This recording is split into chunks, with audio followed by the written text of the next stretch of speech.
vous avez quand même un peu retracé l'histoire de nos mœurs, des coutumes, de nos traditions, de nos valeurs endogènes.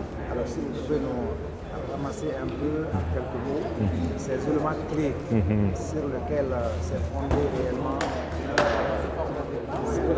l'historique de l'humanisme que le Mandinka a façonné. Ok, merci beaucoup. Merci pour la question et l'intérêt. Effectivement, nous avons eu à parler de valeurs cardinales de la société malienne qui ont aidé à structurer notre monde, notre vision du monde aussi. Donc non seulement nous-mêmes, mais comment nous justifions notre présence dans le monde.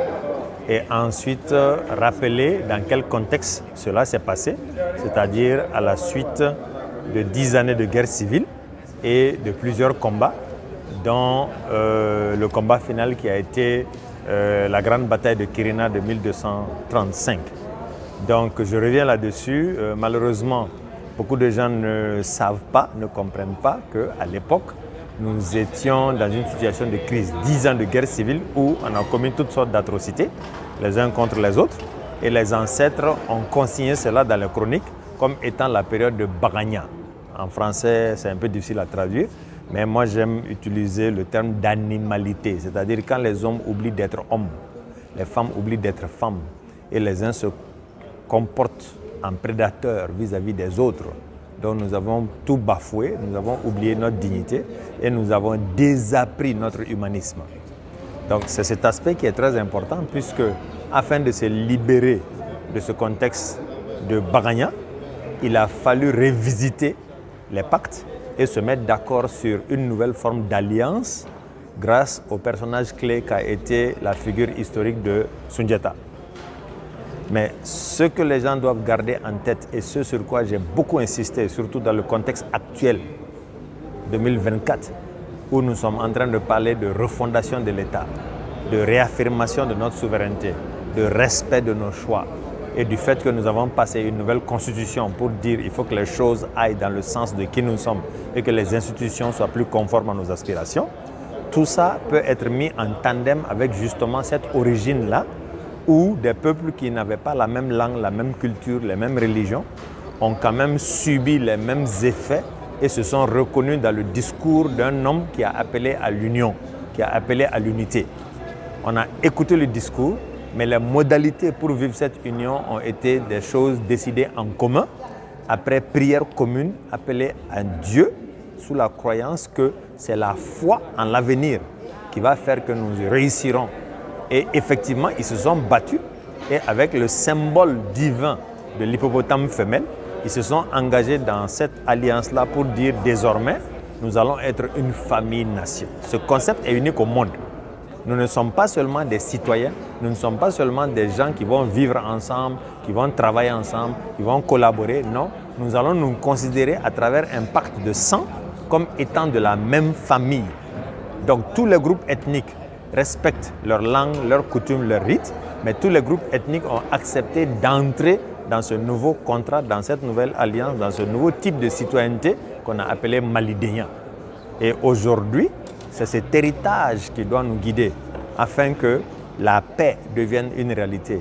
Nous sommes en train de bouter hors de notre territoire les ennemis de la paix, les ennemis de la cohésion sociale.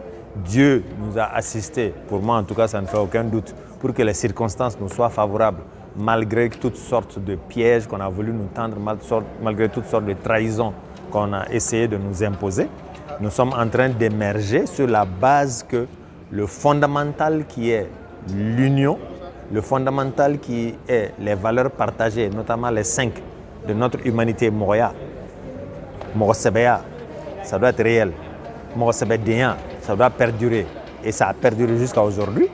Ensuite, Fassia Horonya, être des personnes d'honneur, quoi qu'il arrive. Et enfin, la médiation sociale à tout bout de champ, à tout moment, Sinanguya. Ces valeurs cardinales sont encore plus importantes aujourd'hui à mes yeux, d'où la nécessité de les partager, de les enseigner, de les véhiculer, d'en faire la promotion, y compris dans le cadre de Ogobanya. Donc j'ai été très heureux de parler de tout ça ce matin. Pendant la conférence, pourquoi on a l'impression qu'aujourd'hui ces valeurs qui ont incarné entre autres dans un passé lointain, l'humanisme dans le Mandé, semble vraiment pas être de la préoccupation de nos autorités politiques. Ok. Bon, pendant très longtemps, ça ne l'a pas été, mais récemment, ça l'est. C'est-à-dire que pendant la conférence, à cause de la gestion du temps, on n'a pas eu le temps de beaucoup élaborer, on n'a pas eu l'occasion de beaucoup élaborer sur les détails. Mais par exemple, il y a juste 2 semaines, le gouvernement de la transition a adopté ce qu'on a appelé le programme national d'éducation aux valeurs.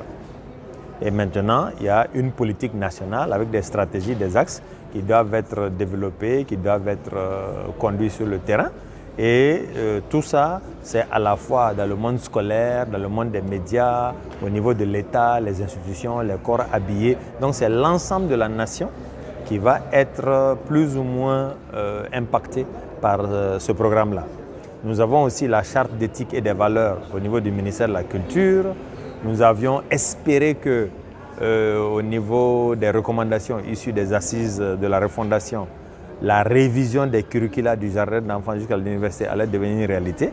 Malheureusement, l'équipe à qui on a confié cette tâche a plutôt tourné dans le mauvais sens, moi je dirais, puisqu'on s'est retrouvé à faire ce qu'on appelle les états généraux de l'éducation. Et on s'est retrouvé à parler plus d'infrastructures, salles de classe, ainsi de suite, plutôt que de contenu de la formation et de quel type d'homme, quel type de femme, quel type de citoyen on veut construire pour faire la connexion entre Malidéens et la réalité du jour. Donc les régimes qui ont ignoré cela, il y a essentiellement 3 raisons. La première, c'est que les gens ne sont plus en condition d'aller à l'école traditionnelle. L'impact de la colonisation, l'impact de l'invasion des cultures exogènes, certains éléments on les a intériorisés, mais toujours est-il que la grande trame demeure externe, notamment occidentale et arabe. Et ensuite, nous avons le fait que nos institutions se sont disloquées. Donc l'État moderne que nous avons hérité de la colonisation n'a jamais su intégrer complètement ces données-là et se mettre en harmonie avec les valeurs profondes. Donc il y a eu un divorce entre le côté officiel et le côté population non officielle. Et troisièmement, les structures qui doivent normalement servir de relais, notamment en termes de médias d'État en particulier, n'ont pas eu les personnes qu'il fallait, les personnes formées qu'il fallait. Donc épisodiquement, on a fait quelques émissions, on a fait quelques programmes, on continue à financer des choses comme les biennales et tout ça, c'est bien. Mais on a surtout folklorisé et on a passé plus de temps sur le côté s'amuser, se divertir, ainsi de suite, plutôt que l'ancrage, les racines qu'on devait cultiver chez chaque personne, chez chaque habitant de cette terre bénie. Donc je pense que maintenant, avec ce qu'on a subi, les gens se sont posé les bonnes questions, exactement comme nos ancêtres, après avoir subi 10 ans de guerre civile, se sont posé les bonnes questions. Nous aussi, nous sommes en train de révisiter et en train de poser les bonnes questions. Et c'est là où justement nous pensons que cette question d'affirmation de soi, Iredon, et d'affirmation de la foi en l'avenir, ces 2 éléments peuvent nous aider à nous reconstruire. Merci, professeur. Merci beaucoup.